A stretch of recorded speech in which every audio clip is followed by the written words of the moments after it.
welcome to the Questionnaires podcast, where each week we source the best questions from Yahoo Answers and attempt to provide the best advice from. What happens if you smoke garden weeds? 2. Why is it when you're up late at night, you suddenly have the urge to do everything and fix up your life? We're here to prove that every question deserves an answer. Join with me this week, as always, is Marcus. Hello, Tom. And Damien. Hello, guys. I'm here to fix up other people's lives because I can't be bothered fixing up my own.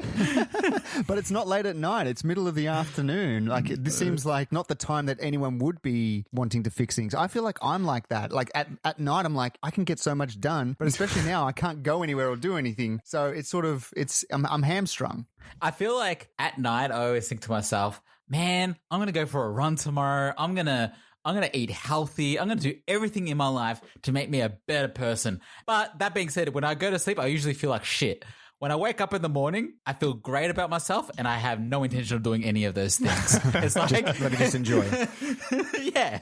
I remember reading something about the human brain that, like, just saying that you're going to do something has the same effect on your brain as if you were to do it. So if you're just going to be like, I'm going to make a music album, and your brain's like, yep, I feel good about that. I plan to do that. And then you don't have to do it because it's the same net bonus at the end. You just check it off. You've gotten that serotonin rush, whatever it is, just like exactly. The dopamine has just gone poof, and you're satisfied, and we're done. And that's all you need to do. With nothing to show for it. But without the hard work and the sweat and tears that have gone into it, Damien. That's the other thing. Everyone says, hey, you got something to show for it. That's great. But no one ever talks about the sweat and the tears that get put into that effort, all right? That's horrible. Just like every episode of the Questionnaires podcast, blood, sweat, and tears go into every ounce of advice we put into this show, doesn't it, boys? 100%. I think it's clear, right? So it should be because we're so certain of everything we say. I think most of the time we're a bit conflicted, and I don't think we ever always agree on the advice that we're giving too. Definitely not. I wanted to ask you guys how you feel. I mean, we've been doing this show for almost, 4 or 5 years now? I can't even remember. Like that, Probably about 4 or 5. Is there a point when you read questions from people on your Yahoo Answers where you're just like, shut up? Like, I've dealt with your people's problems for long enough. Get over it. I can't say that I've got to that point. I think when I started, I was also like that. I was just like, oh, come on. Surely you're not asking this stupid question. Like, my patience for people is not great. That's why giving advice is weird.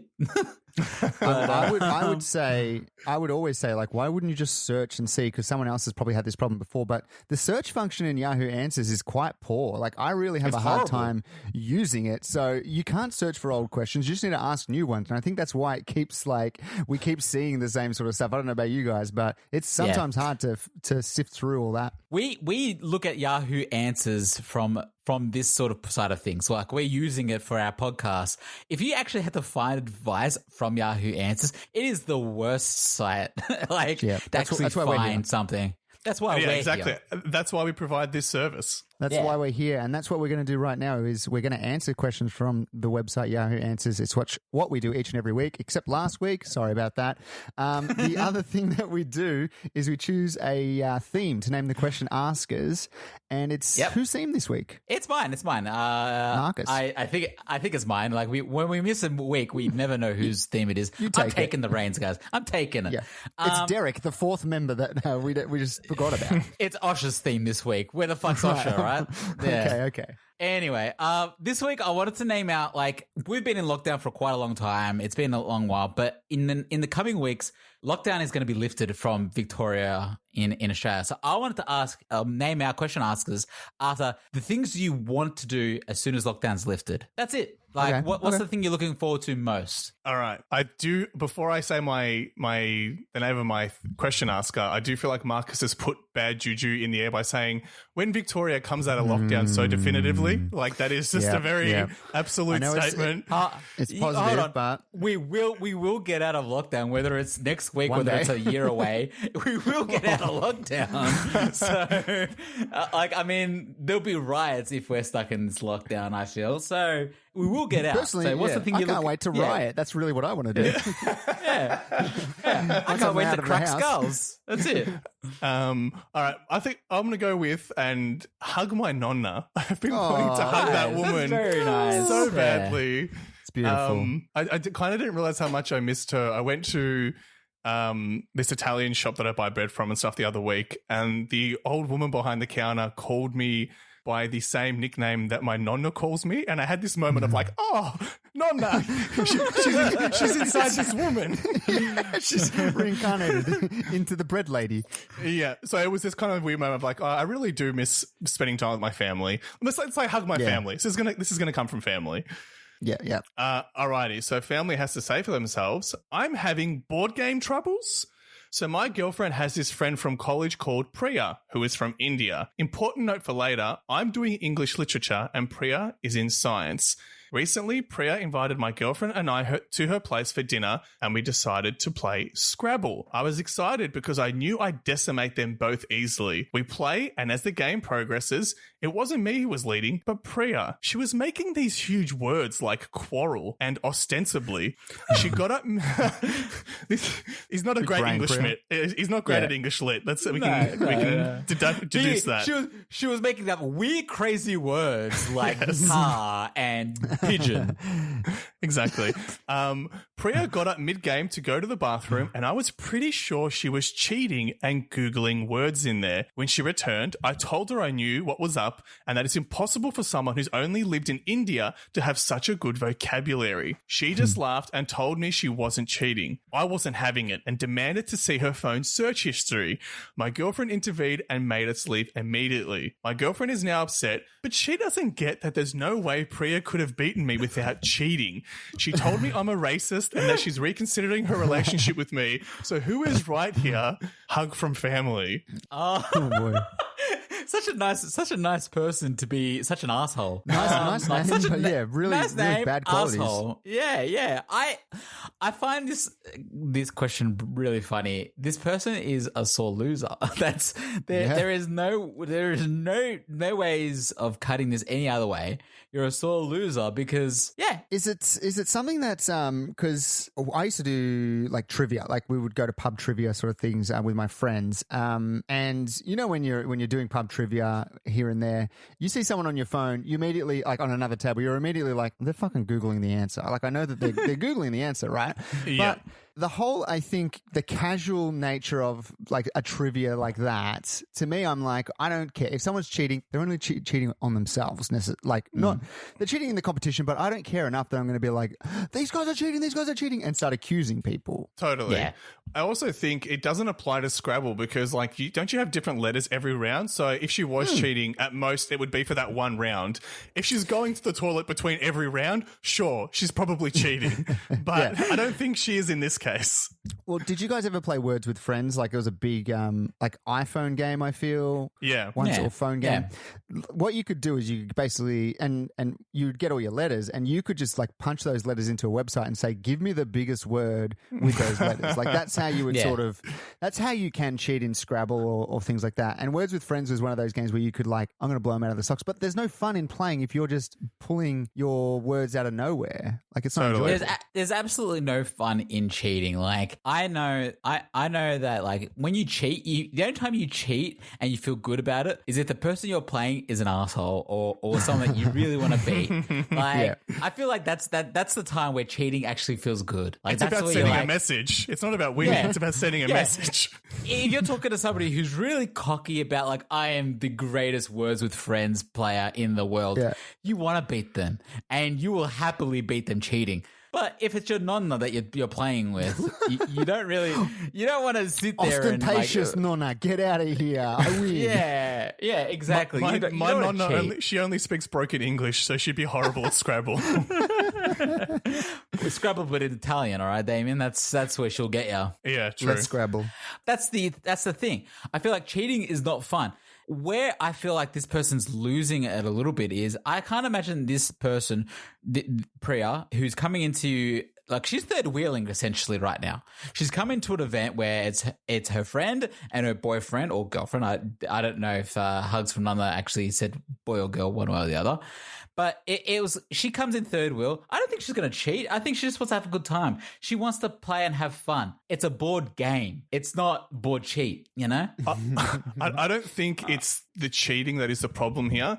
The guy says it's important to note that he's doing English lit and Priya is doing science. So I think it's this thing of like, he's like, well, I'm studying the English language. She's studying science. So this doesn't make sense that she's winning.